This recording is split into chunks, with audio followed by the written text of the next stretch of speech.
Fala galera, tudo certo? Nato aqui novamente depois de algum tempo com uma estruturazinha melhor, sei lá o que, vamos que vamos. Mas hoje o assunto não é esse. Hoje o assunto é basicamente o futebol, forças assimétricas de mercado e mudanças culturais. Ou melhor, uma resistência a mudanças culturais e um status quo.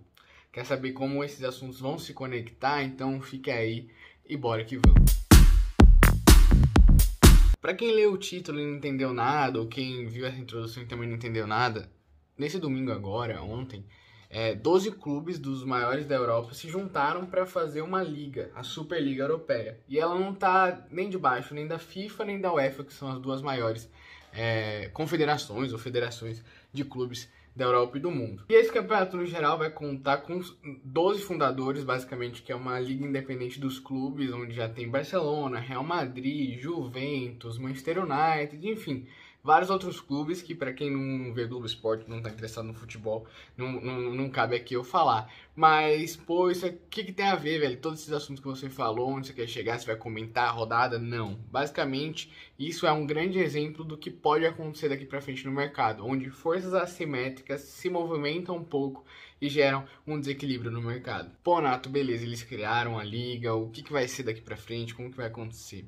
Tem um ponto interessante dessa notícia que é o que dá o ponto meio que de virada ali para eu fazer esse vídeo, que é tanto a FIFA quanto a UEFA estão fazendo algum tipo de represária a esses clubes. Então, não estão deixando, dizendo que vão deixar os jogadores desses clubes participarem de seleções, campeonatos internacionais que são regidos ali pela UEFA, pela FIFA, desculpa.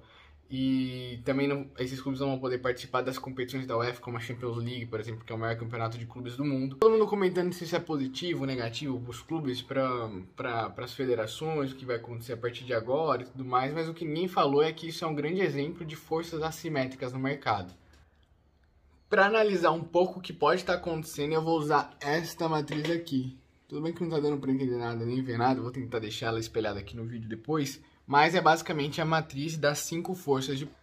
E essa matriz basicamente serve para algum gestor, alguém que está tentando observar o mercado, fazer algum tipo de planejamento, olhar quais são as forças que estão regendo o mercado a partir da rivalidade entre concorrentes. Ela já é um pouco antiga ali do século passado, mas se bem utilizada ela pode ser muito útil ainda nos dias de hoje. Basicamente são 5 forças que são consideradas. A central é da rivalidade entre os concorrentes, também temos as forças de barganha dos fornecedores, as forças de barganha dos clientes, a ameaça de novos entrantes e a ameaça de produtos substitutos. Ou seja, nesse quadro geral aí de 5 forças, a gente consegue analisar quais são os movimentos de mercado que podem ameaçar ainda hoje a sua empresa, ao modo que as coisas estão sendo feitas e observar também oportunidades ali um pouco escondidas. Nesse caso da Superliga, há uma clara simetria de forças, principalmente pelo lado dos clubes que são fornecedores para esses campeonatos, como Champions League, Copa do Mundo e tudo mais. São eles que investem em treinamento, investem em compra de jogadores, investem na sua marca. Enfim, a união desses clubes é que... a união desses clubes é onde está quase todo o valor desses campeonatos. Então você para assistir não é somente porque é a Champions League, você para assistir porque é o Barcelona que vai jogar contra o PSG, contra o Real Madrid, contra o Manchester. Se fosse fazer assim, se a gente fosse fazer uma análise do futebol em termos dessa composição de forças, hoje os clubes que são fornecedores, como eu disse, de jogadores, de imagem do clube, de torcedores que são os consumidores, né, que assistem o entretenimento, estaria bem aqui na força dos fornecedores, com uma força assimétrica bem grande para esse lado, puxando ali, né, a centralização dos campeonatos nas federações. E aí o que é mais interessante observar nesse quadro geral é basicamente a fluidez dessas forças, onde basicamente os clubes se despertaram que, pô, se quase todo o valor dos campeonatos estão centralizados aqui nos clubes, o porquê não a gente se desmembrar deles e ser independente e criar, na verdade, uma ameaça de novo entrante e aumentar a rivalidade entre concorrentes. E aí fica muito, mas muito mais fácil entender as represálias que esses clubes estão sofrendo.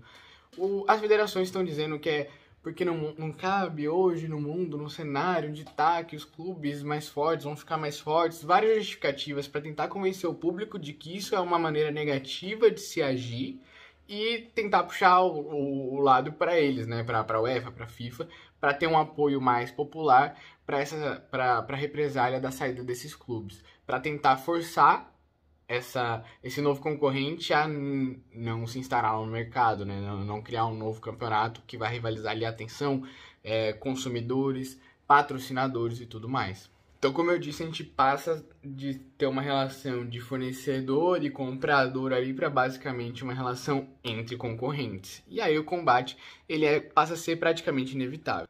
E aí você lembra que eu disse que nos clubes está quase, eu ressaltei bastante o quase todo o valor das competições, porque tem outro valor muito importante que faz as forças ainda penderem, né? Ter uma briga um pouco mais justa nesse sentido, que é a tradição, o status quo, o modo como as coisas já acontecem.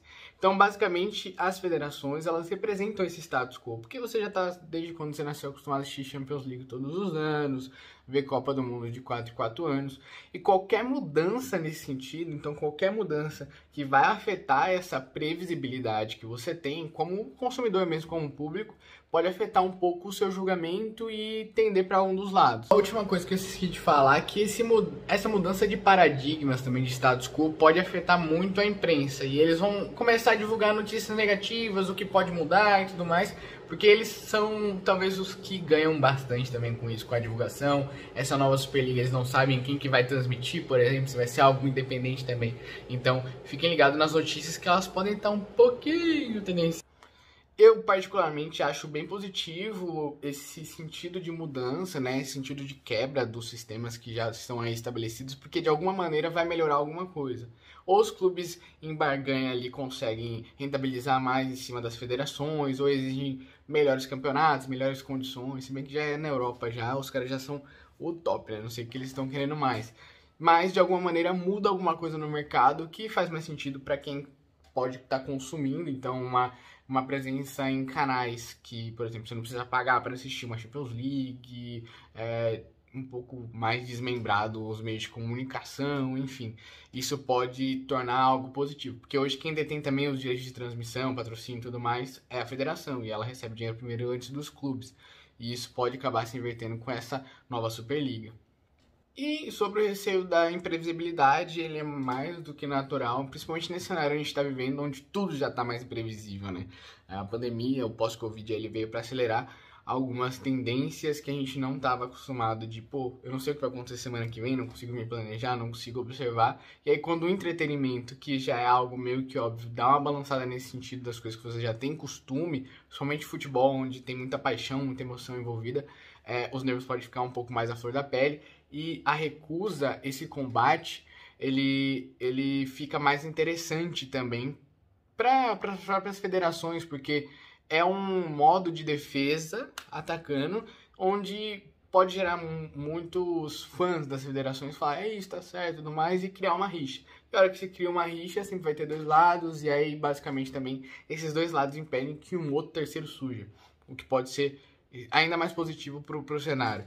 Assim, sem mais delongas, como eu disse durante esse vídeo, esse despertar de forças assimétricas tende a ser um modelo em vigência para os próximos anos, tá? Então, nesse pós-Covid, empresas que têm algum intermediário para chegar no seu consumidor passam a repensar no modelo, pois basicamente a gente tem uma conta com sinais invertidos, ou seja, as pessoas estão consumindo menos e a produção está ficando mais cara, então há um aperto de margem. Então, tudo que for para meio que tirar intermediários ali, para chegar ao produto diretamente de uma indústria, para o consumidor final, diretamente de um produtor para o consumidor final, são sinais positivos aí para a indústria, né? Para quem está produzindo, para quem tem a primeira fonte ali de fornecimento. E aí dessa maneira, basicamente, as próprias indústrias, os produtores podem olhar como esse emergir de forças, né? Essa fluidez das forças de sair somente de fornecedor para, por exemplo, um possível novo entrante ou um concorrente, né? Um produto substituto das cadeias que eles já participam, como uma nova fonte de renda, aumento de margem, sustentabilidade da empresa.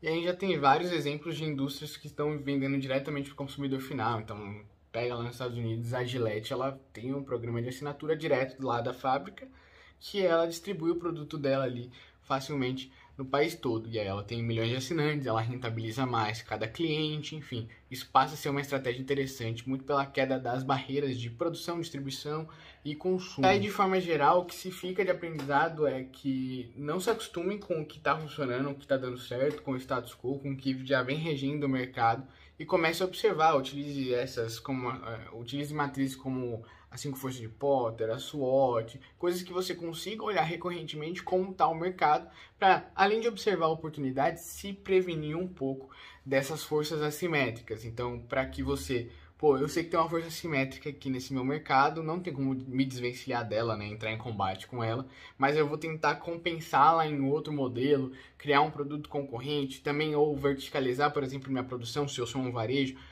criar marcas próprias, onde eu possa ter uma rentabilidade maior, enfim, coisas nesse sentido que podem ajudar a equilibrar um pouco mais essas forças. Tem autores que vão chamar isso de antifragilidade, enfim, isso é assunto para outro vídeo.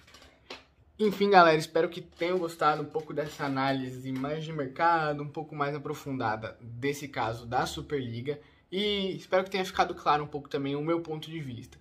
Diga aí embaixo se você gostou ou não dessa mudança dos clubes e o que você acha que vão ser os próximos passos, se os clubes vão realmente permanecer com esse foco de criar uma liga independente ou basicamente vão voltar ali para debaixo da UEFA ou da FIFA. Enfim, galera, é isso. Deixa o like, comenta, segue no Instagram, procura Marquedes no Spotify, tem conteúdos exclusivos em cada uma dessas plataformas aí. Vou tentar aparecer com mais recorrência, viu? É nóis, valeu!